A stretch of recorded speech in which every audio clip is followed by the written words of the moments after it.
Now we're going to talk about healing the addicted brain. Now, I want you to think about this for a second.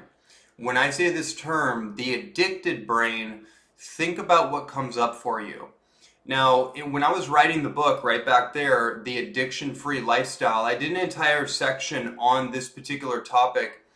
And what I explained in that topic is that most people in the addiction recovery world, they think about the addicted personality. So for example, I have an addictive personality. My personality, I have an OCD personality. I have addictive tendencies.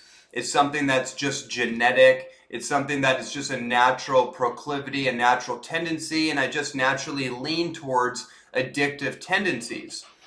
And they usually think that it's simply a personality trait or a personality defect. What I want to share with you is that that's all surface level. That may be true in a sense, but that's not actually what the issue is. The issue is that not that you have an addictive personality. Your personality is largely just an ego construct of who you think you are based on patterns, habits, behaviors, reinforced circuitry that really has happened through experiences that have happened, and we have adopted response patterns to cope and develop a certain identity around to navigate the world around us from a young age all the way into adulthood. That's really what the personality is. And the personality is malleable and changeable. Now, what's actually going on is that the brain itself has developed addictive tendencies. Through the circuitry and the neural pathways and the neurotransmitters themselves, they have developed addictions to pleasurable responses that happen in the brain, that happen in the actual the neuronal functions of the brain.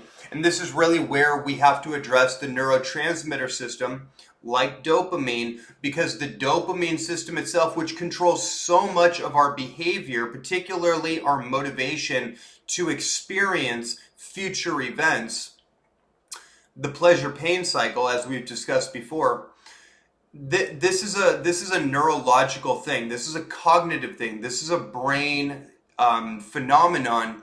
And so we want to address how to heal the addicted brain, because that's where everything's going on. That's where all the circuitry is happening, and that's where all of our behaviors, our decisions, our choices are manifesting themselves from, is from the brain all the way into the nervous system, and then that becomes the drive to act out patterns and behaviors, because the brain itself essentially has become agitated, right? Because the brain is riding the pleasure-pain seesaw.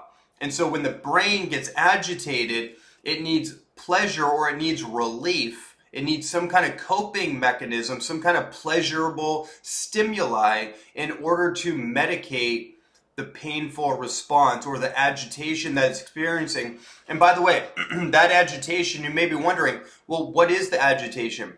It can be a cascade of things. It can be a host of things, usually having to do with some form of toxicity. Heavy metal toxicity, xenoestrogen toxicity, some kind of chemical contaminant toxicity in our food, our water, our environment, what we're breathing in, the thoughts that we're thinking. If we have toxic thoughts, that is going to create an agitation chemically, neurologically, physiologically, and all the rest. And it all works together, right?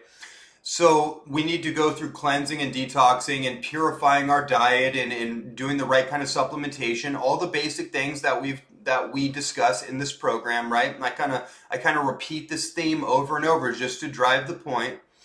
But in this video, there's 3 particular things that I want to share with you to illuminate this addicted brain kind of phenomenon and how to think about it.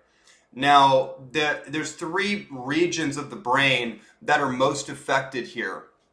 There's the prefrontal cortex. The prefrontal cortex, it basically controls our executive function, our decision making, logic, reasoning skills. So this is the part of the brain that is in charge of making decisions. It's the executive center of the brain. Now, this is going to be very, very important here, because when our prefrontal cortex is working correctly, we're able to make good decisions. Now, in the matter of addiction, we're not able to make good decisions. When we're in an addictive cycle and the brain has developed addictive patterns, it overrides the executive functions and goes right into what's called the limbic system of the brain.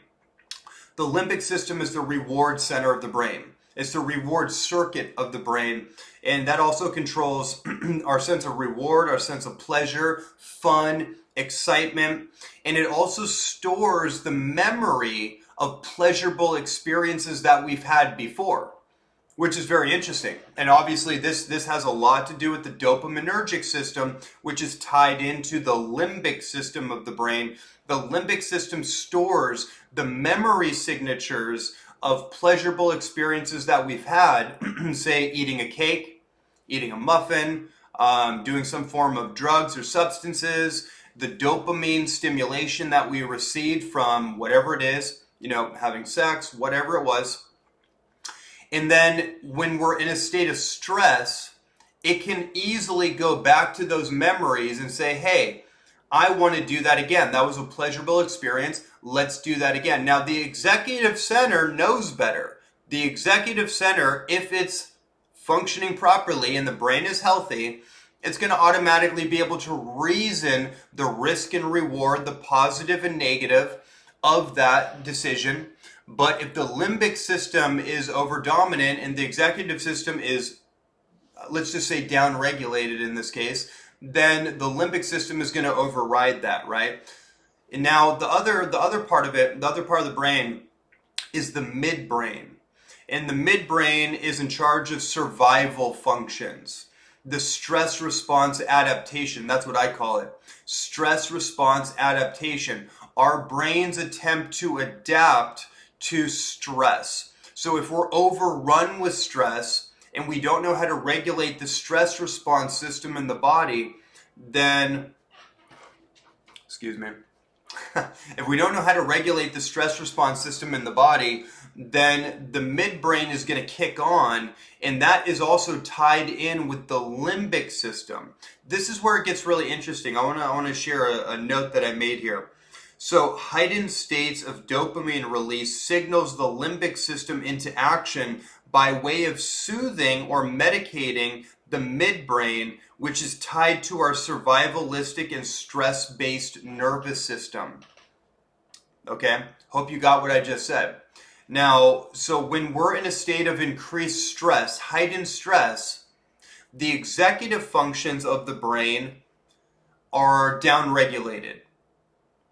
The midbrain kicks in, and it's survivalistic. It can only think 15 seconds ahead. It can't think long term. The executive center of the brain is thinking long term. It's weighing out the pros and the cons, long-term consequences for short-term actions. The midbrain is all about like right now, and it's always panic, it's alarm, it's fear, it's phobia, it's all those things, right? So when you're experiencing those states, just know that's your midbrain kicking on, trying to protect you, because it's pretty much like the prehistoric part of your brain, right? Then the limbic system kicks on as an adaptation system to try to soothe and medicate the midbrain survivalistic alarm system. And none of this is logical.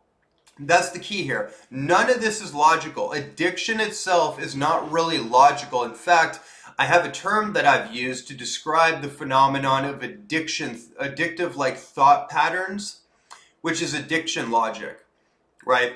The limbic system, when it's out of balance, when it's not in a healthy balance with the executive center, it goes into addiction logic, right?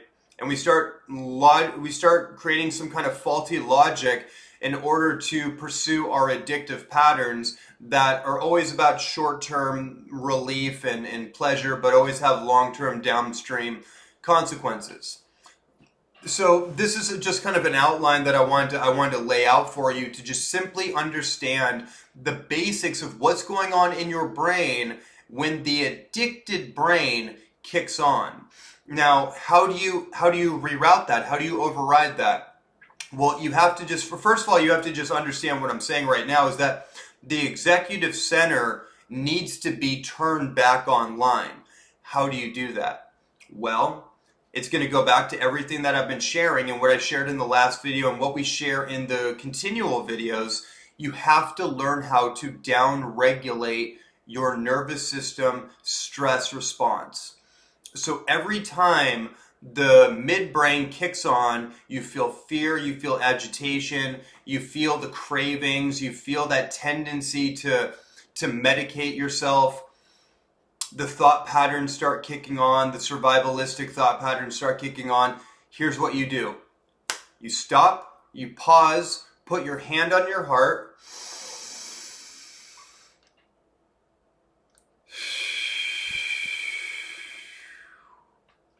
And you take 6 diaphragmatic breaths from your belly into your heart, and you breathe, you exhale out of your heart. So you breathe.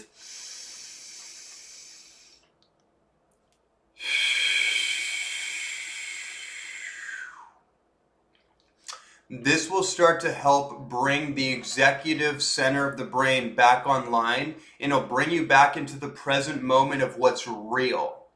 The midbrain, because it's really like your ancient survivalistic brain, it's been patterned survivalistically over, whatever you think we've been here for human history, it's been patterned all this time.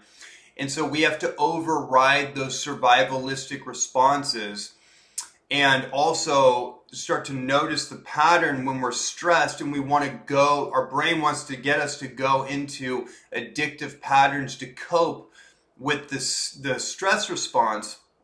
We have to override that consciously through breath work, through meditation, through somatic stress and trauma release therapies, through nutrition, supplementation, and all the rest of the lifestyle habits, exercise, yoga, cold showers, cold ice baths, sauna is very helpful. Co-regulating with other people. If you have a partner or something, actually physically like holding and cuddling, speaking it out with somebody, these kind of things are very helpful to override the process. Also, because the executive function controls logic and reason, speaking it out or writing it out is very important. It's very helpful, and that's why journaling and getting your thoughts outside of your head and getting them on paper or speaking them out loud, actually dialoguing with yourself or with another person, is very helpful because it gets the logic and reasoning skills back in check, and you can see where the faulty logic is, and your brain can start kicking on and start working the way that it's designed to work and getting out of addiction logic and getting back into balanced logic with whatever the sensation or whatever the situation you're facing is.